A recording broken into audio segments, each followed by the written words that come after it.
A foolish consistency is the hobgoblin of little minds, adored by little statesmen and philosophers and divines.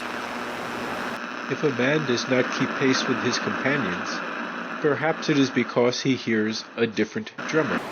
A different drummer.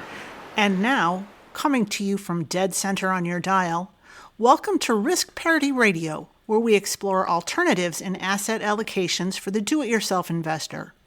Broadcasting to you now from the comfort of his easy chair, here is your host, Frank Vasquez. Thank you, Mary, and welcome to episode 15 of Risk Parity Radio. It is time for our weekly portfolio review of the sample portfolios that you can find at the website riskparityradio.com. And if you click on the portfolios page, you'll see these portfolios there.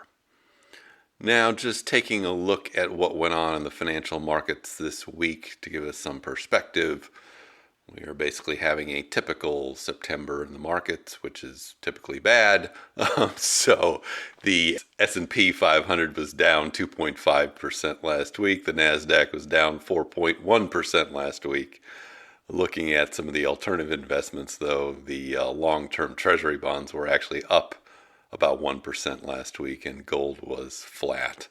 So you'll see that the risk parity portfolios tended to lose some, but not nearly as much as the markets, except for the experimental portfolios, which are similar to what the markets did.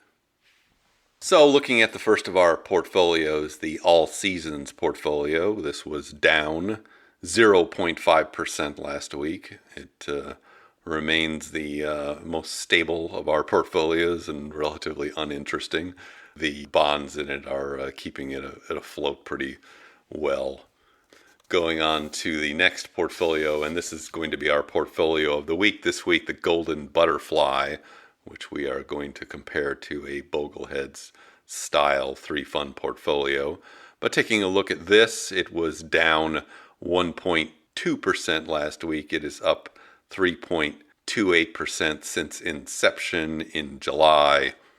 And you can see on the website that Friday was kind of a typical day for it this week. It was down 0.21%.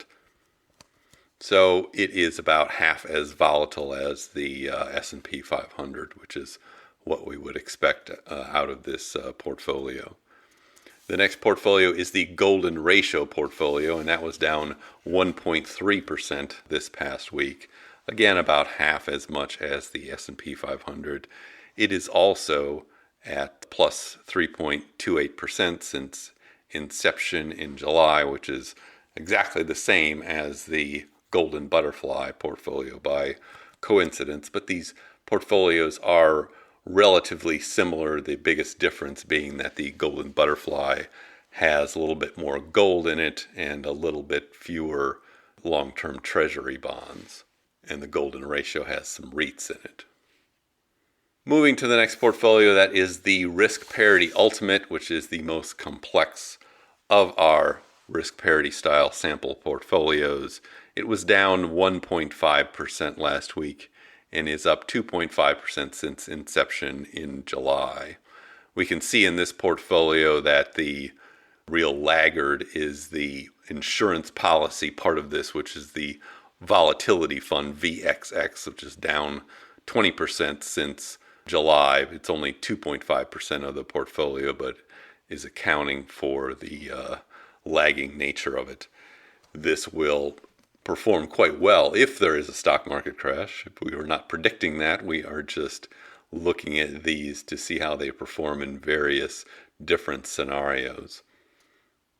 Going to the next portfolio, which is one of our experimental portfolios, the Accelerated Permanent Portfolio. Now that was down 1.5% last week, which is a little bit surprising. You would expect it to be more similar to the volatility of the stock market or the NASDAQ even. It has a relatively high expected return.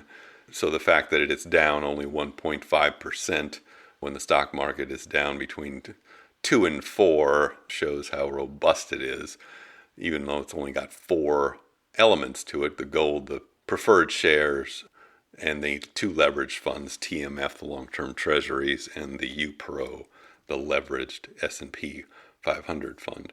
So this one is still up 4.26% since inception in July and is our best performer at the moment.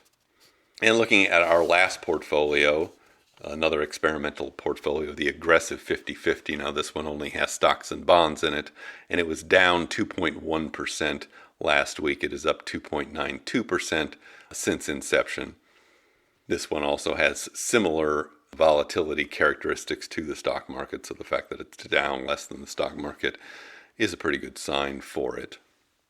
It is interesting to compare this one to the accelerated permanent portfolio, since this one does not have any gold in it. You can see that this one tends to fluctuate actually a lot more over time than that accelerated permanent portfolio, which is a little bit more balanced overall. And that concludes our review of the 6 sample portfolios. And now it is time to move on and talk about our portfolio of the week, which is the Golden Butterfly portfolio. Now, to review what the Golden Butterfly portfolio is, it is 20% gold, 20% small cap value stocks, 20% total U.S. stock market, and then 40% in treasuries divided into long-term treasury bonds and short-term treasury bonds of 20% each. Now, I thought we would compare this to a portfolio with similar characteristics as far as return is concerned that's popular among many. And this portfolio that we decided to compare it to is the Boglehead's 3-fund portfolio, and that is composed of 60% stocks divided into 40% in the U.S. stock market and 20% in the global ex-U.S. stock market or international market. And then it also has 40% in the total U.S. bond market. Now, this is a venerable portfolio that has worked very well for many people. But what we decided to do this week is compare this using the analyzers at Portfolio Visualizer and do a little back test to see how these performed over time for the data available.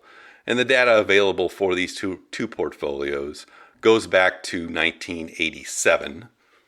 And so that's what we looked at, and we will have a link to this in the show notes so you can take a look at the analysis yourself. And looking at these two portfolios, you can see that they were very similar in their compounded annual growth rate over time. The Golden Butterfly portfolio has a compounded annual growth rate since 1987 of 8.39%, and the Boglehead's 3 fund has a compounded annual growth rate of 8.13%. So that looks relatively similar. But if you take a look at the volatility and drawdowns, there you see the biggest difference and why you would prefer the Golden Butterfly portfolio over the Boglehead's 3 fund. If you look at the worst year, the Golden Butterfly portfolio was only down 7% in its worst year over the past 33 years. Now, the Boglehead's 3 fund was down 21.6% as its maximum worst year performance. If you look at the maximum drawdown, the difference is even a little bit more stark. The maximum drawdown for the Golden Butterfly portfolio was 16.64% over the past 33 years, and the maximum drawdown for the Boglehead's 3 fund was 32.64%, and those drawdowns did occur during the financial crisis in 2008. What would have buoyed the Golden Butterfly in particular then would have been the long-term treasury bonds, and then gold coming in after that on the rebound. So if you look at the two Sharpe ratios, which is a risk-reward measure designed to capture all of what I've been talking about here, you see the Sharpe ratio of the Golden Butterfly was 0.73 over the past 33 years, and the Sharpe ratio for the Boglehead 3 fund was 0.57, which is a substantial difference in the risk-reward ratio of those two.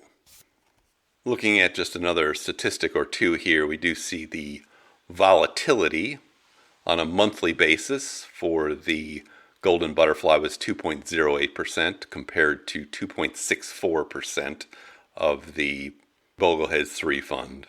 And on an annualized basis, the volatility of the Golden Butterfly was 7.2% compared to 9.15% for the Bogleheads 3 fund. And again, that is a reflection of the superior risk-reward characteristics of the Golden Butterfly portfolio over the past 33 years. Now we will be continuing these sorts of comparisons between risk parity style portfolios and standard portfolios as we go forward. If you are interested in having a particular kind of portfolio compared to our risk parity style portfolios, please send me an email at frank@riskparityradio.com. That's frank@riskparityradio.com. Or you could put the message in at the website on the contact form, and we'll be happy to run some of those comparisons to show how these risk parity portfolios have performed over time and how they might be useful for you in your retirement or drawdown phases. But now I see that our signal is beginning to fade and it is time for me to say goodbye. We will be continuing this week with part 2 of our bond analysis, which we started last week in episode 14. And we'll have that coming out, should be on Wednesday or Thursday of this week. Thank you for tuning in. This is Frank Vasquez with Risk Parity Radio, signing off. The Risk Parity Radio Show is hosted by Frank Vasquez. The content provided is for entertainment and informational purposes only and does not constitute financial, investment, tax, or legal advice. Please consult with your own advisors before taking any actions based on any information you have heard here, making sure to take into account your own personal circumstances.